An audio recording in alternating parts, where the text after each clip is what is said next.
Hey everyone, this is Randy Kim from the Bun Me Chronicles podcast, and it is already midnight on November 7th, and I'm here to do a solo episode and just to be able to share with you some of my random thoughts that are going through my head right now.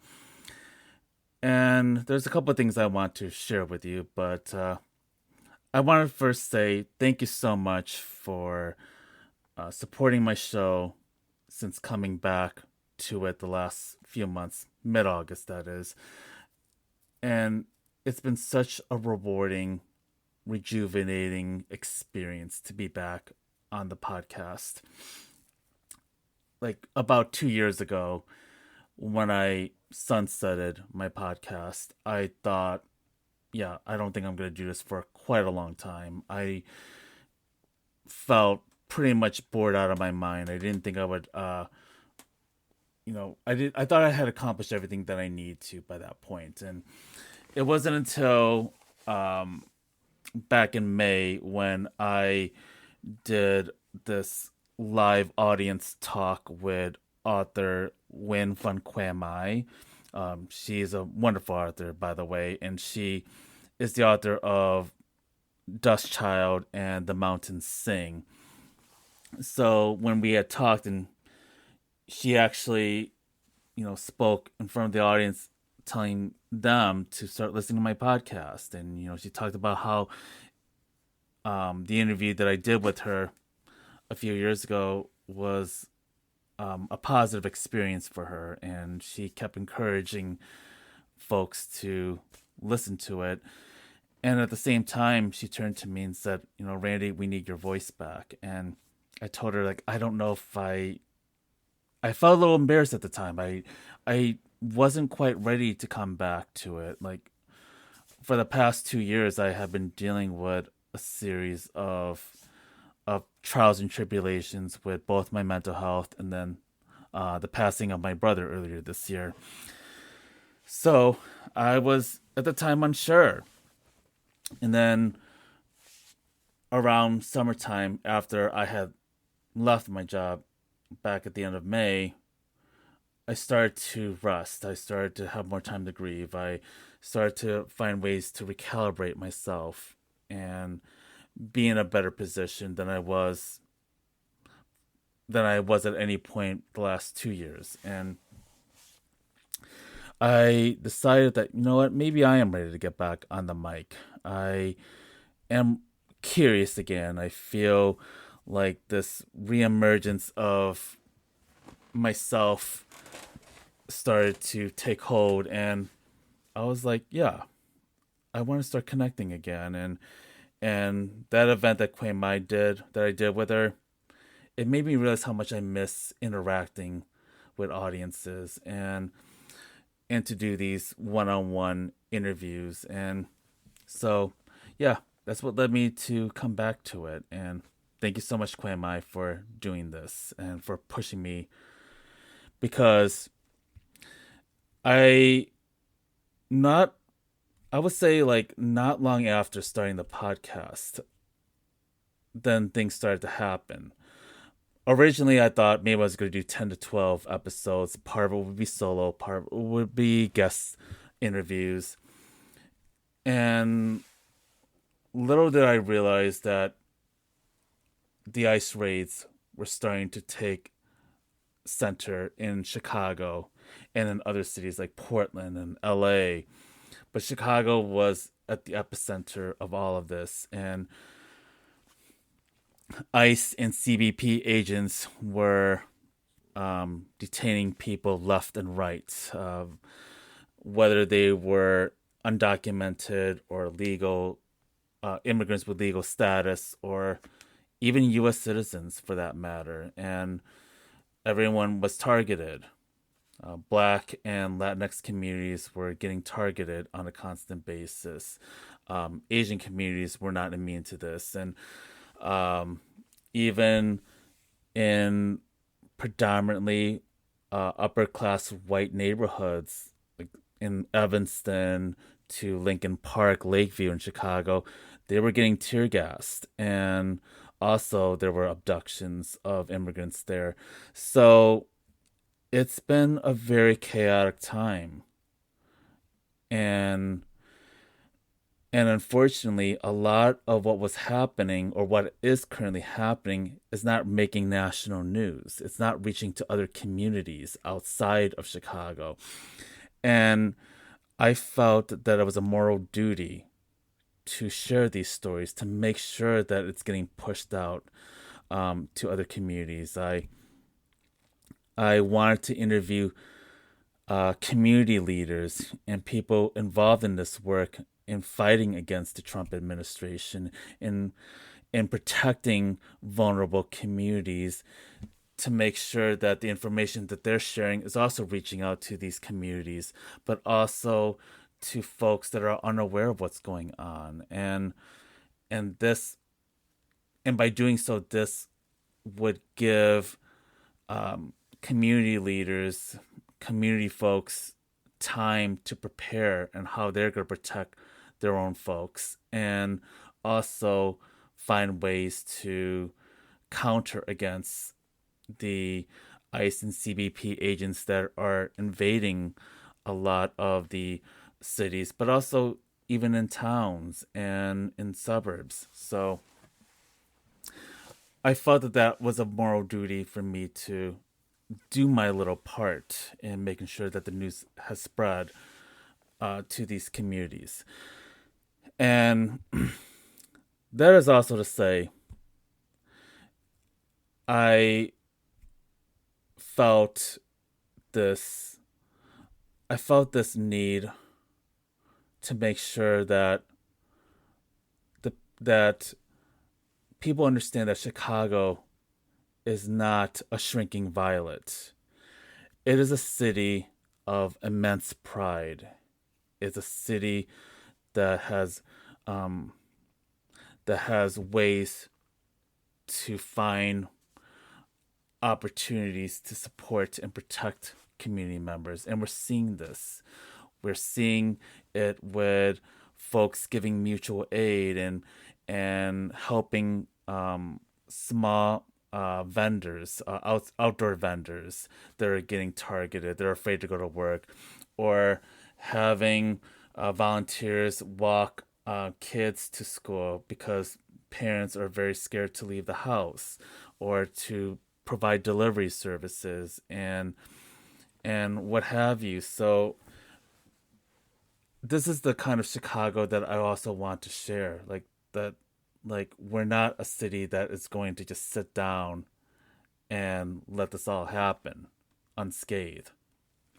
But even though as things are getting still difficult right now and for the foreseeable future, I do think it's very important to make sure that those stories are being told, and that their blueprint will hopefully be be very useful for other folks that are trying to figure out what to do.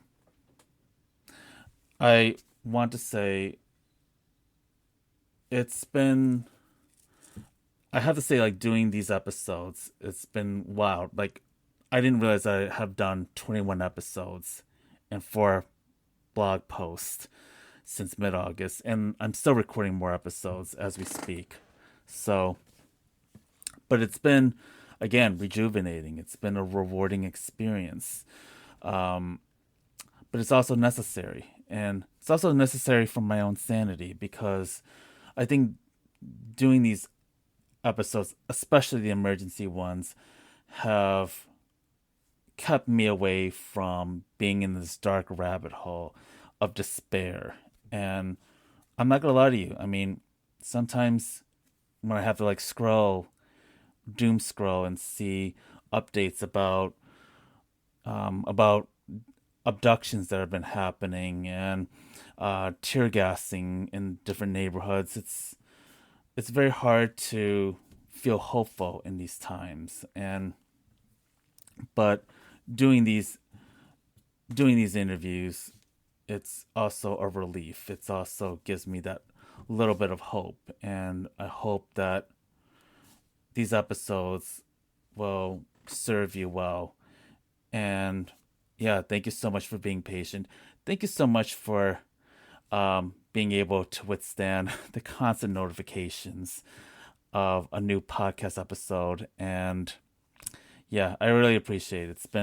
It's been a very unpredictable time, and nevertheless, I'm glad to be doing this. I'm glad to, at least do something of for my own sanity, but also that brings a little bit of value to folks. Um, but yeah, that is to say, um,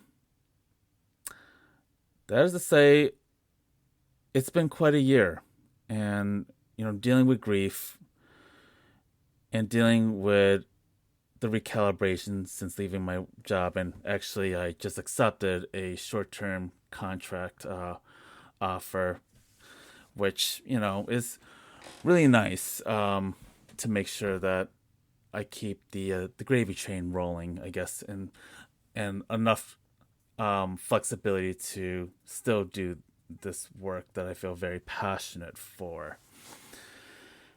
I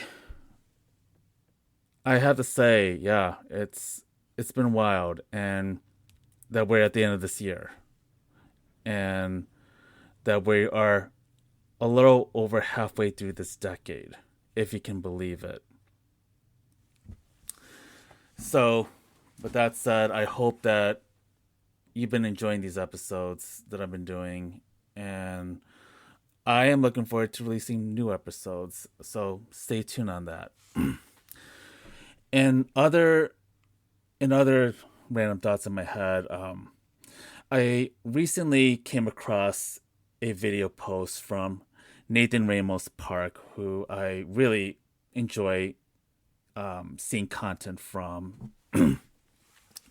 And Nathan had talked about how it was very, he observed how many Asian diaspora, including Asian American folks, have been living in Asia as a way to either reconnect with their identity, to find some sense of belonging, and also to probably undo a lot of the Western capitalistic expectations that were thrown at us, and that I think that that's something that I relate to, because he talked about how he um, has said that for those folks living in Asia, they become more happier. They are able to feel more confident in their own identity. And I had to think about that for a moment, because it's something that I resonate quite heavily with, because I had lived in Korea for 3 years, from 2009 to 2012, and I was 25 at the time when I moved out. And this was my first time living abroad. And I had never lived in Asia. I had no connections to Korea, especially as a Vietnamese and Cambodian American. So it came at a time when the global recession was happening. So I was kind of at my wits' end trying to find work, and I needed to at least find something that would feel motivating. That would feel worthy, and so I got into the English teaching program at that time. And so, living in Korea for those 3 years, I realized that this was the first time I was in a place where it was full of Asian people, and not just Korean folks that were living in Korea, obviously, but also with other fellow Asian expats, whether they're from other parts of the US or in Canada, Australia, England. It was great to experience that from the diaspora, to like find other community members that not only look like me, but also have some of the shared life experiences. Because up until I was 25, I had never really hung out with any Asian folks. There was only a very few number that I could probably count on one hand that I actually did. And I was never connected with the Vietnamese and Cambodian community back home. And so my experiences with Asian communities have been very minimal.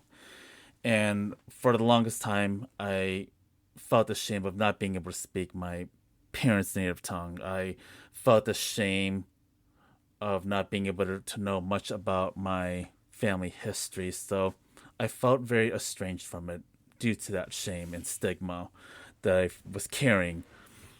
And also, I felt like I was so obsessed with trying to assimilate that I was trying to gain acceptance from my white peers, from non-Asian folks, and this was carrying me through K through 12 into college, and when I was out job searching, and I realized that I wasn't finding my belonging in those spaces. I wasn't feeling like I could be this person that I was hoping to be, at least at least in a way that feels palatable, but it was coming at my own expense. And I know I'm kind of having a little bit of a word salad here, um, but hang on for a moment there because, yeah, this was something that I had to really confront early on, and it was something that I did not seem to understand until I got to Korea. It was me having to unlearn a lot of the Western expectations or my parents' expectations of this so called American dream, where I felt like I was trying to cross off all the checklists, get good grades, even though I was not really that good of a student, to being obedient, to graduating college. And I saw how much trying to fit those expectations or fulfill those expectations was not making me happy. It was making me feel instead more lost and more of that void that I was trying to not confront, which was like, where do I belong in all of this? You know, like for a long time, I was always seen as a foreigner to the eyes of many of my peers, despite the fact that I was born and raised in America. And it was also very hard for me to be seen as attractive to anyone, and especially in a predominantly white school where, the most popular classmates happen to be mostly white. And for a guy like myself that was scrawny, shy, nerdy, I wasn't seen as any of those. I wasn't seen as someone that was desirable. And so I think going to Korea, I realized how much my confidence grew. I realized how much it was great to, be around students that really look to you for guidance. It was great to connect with my teaching colleagues at my school and with my new friends, and to not feel this to no longer feel this tug of war with my own identities. And after I came back home after 3 years of Korea, I decided that I needed to find my own community space. And so I had lived in the city. I started connecting with um, Asian Asian spaces, and that was when I felt like my curiosity and my need to connect with other fellow Asian folks began as a result of me living abroad. And that led me to eventually confront and overcome my fear of being in the Vietnamese and Cambodian spaces, which I had been estranged from for a very long time. And to make the long story short, this would also lead me to my first solo trip to Vietnam and Cambodia. And, going there for a few weeks at the end of last year was life changing for me. It was very transformative in ways that I felt my Korea my Korea living experience for 3 years really did for me. It again like made me curious. It made me assertive. It made me want to explore more about my own identities and made me want to deepen my connection with folks that I come across in my journey. And also, what do I want to do with that experience coming back home? What do I want to be when I'm back home? What do I want to be? Um, what do I want my version to look like? What does my authenticity look like to me? And I have to say that, coming out of those experiences, I feel like I come away feeling more invigorated. I feel more at peace with myself, that I no longer have to search for belonging, that I do not need to have this validation from my peers of whether I'm enough or not. I think that is the power of being able to really be in those places that you feel you see more of yourself in. And there's power to that. So, shout out to Nathan for really sharing that, because it really sparked something in me that I haven't been able to express fully for quite some time. But yeah, in other news, my brother just got married, and congratulations to my brother Tony. I'm very happy for him, and it's about time. He and my sister-in-law have been together for like over a decade now, and yeah, it's about time already. But it's also bittersweet because it has made me think about his twin, my brother, and his twin Andy, and him passing away earlier this year has been like a reminder of what's been missing since then. And my brother's wedding that happened very recently, it was a reminder of not of his presence not being there, even though he, you know to me he's there spiritually. But those are reminders that really weigh on me. And with the holidays coming up, and then the 1 year anniversary of his death in mid January, followed by their birthdays the next month, and with Lunar New Year on top of it, I feel like this winter will be a challenge with grief, especially dealing with the first of my brother not being there.